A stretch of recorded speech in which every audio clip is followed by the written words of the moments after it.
This is what college football looks like, and it's the same everywhere. Good times eating, drinking, and we all sort of pretend like we know what the hell's gonna happen.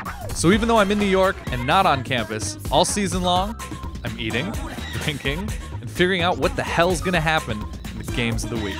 This is Easy Call. I'm at Van Horn in Brooklyn for some beautiful Southern food. So let's eat, drink, let's figure out some college football. It's time to talk Big 12 football. I'm joined by Ryan Nanni of SB Nation. You may know him as Celebrity Hot Tub. And you know what? I feel like we need some cocktails to talk about this conference. I mean, why not? They have alcohol in them. Oh yeah, thank you very much. I'm gonna get into you. Hey, cheers to the Big 12. Let's do this. All right, your big story of the conference. What is the standout story?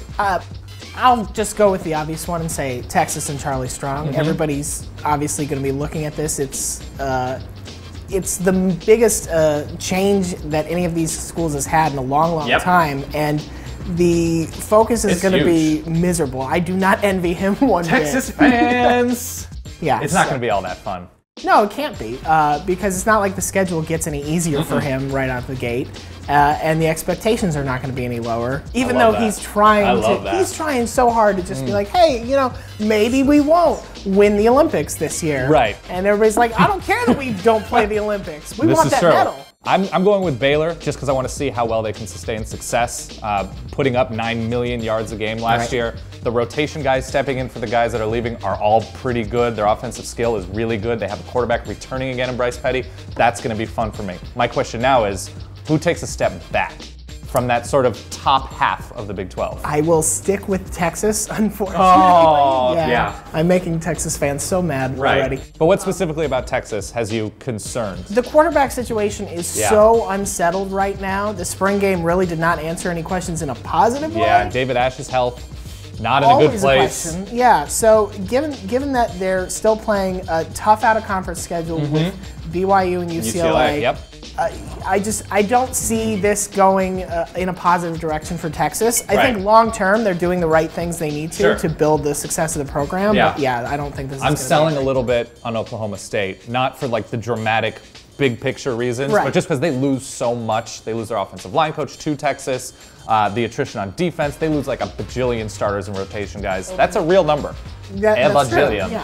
So Oklahoma State's going to be fine long term. They've recruited pretty well, especially on offense, but this year I think they take a step back. Who's taken a step towards the hierarchy? I'm going to say TCU. Okay. Because Gary Patterson has a big belly is great of anger in his torso. Yeah. And if they have another losing season, it's going to inflate to such diameter that he's just going to float off into the sky like a Macy's balloon. So that's the inspiration for TCU. And they can't get worse at quarterback. They can't. I think Matt Jokel will bring at least some stability. Yeah. You know that thing where you hurt your hamstring and your doctor's like, hey, you got to be careful because that means you could hurt your back now. That means you could hurt your shoulder. That was basically the TCU offense last year. Just old man TCU offense. Series of injuries. So I think it'll be better in that regard. The defense was still really good. They're getting Devontae Fields back, who's a monster. Yeah, I'll say they're ready to jump up to 8-win, 9-win territory again. Okay, I'm gonna go Kansas State just because they finished the season so strong last year. Tyler Lockett's back and should be healthy. The quarterback situation should be better since Colin Klein left. It's been a little bit shaky, but that's weird to say. Colin Klein is like, what a savior Colin Klein was. But I think they're gonna be more stable, and I just don't think because Bill Snyder, he just doesn't produce losing teams consistently or like average teams consistently. They're just due for another they won another game 19-14. He's the Rasputin of college football. He can't be killed in a very literal way. He will take the lessons he learned during the Spanish-American War. Apply them like any good coach would, and they're going to get good again. So I think Kansas State's there. What do you have in front of you? This is the Van Horn. This is a delightful drink with... Named after our very location.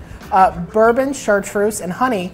Because it has honey, you can drink it in the morning. Ooh, that's true. A fact. Antioxidants. I'm making that phrase up. Yeah. So it's tell me how it is. I've been drinking this, which has been it's a rye whiskey and some thyme and some chamomile. It tastes like personal success.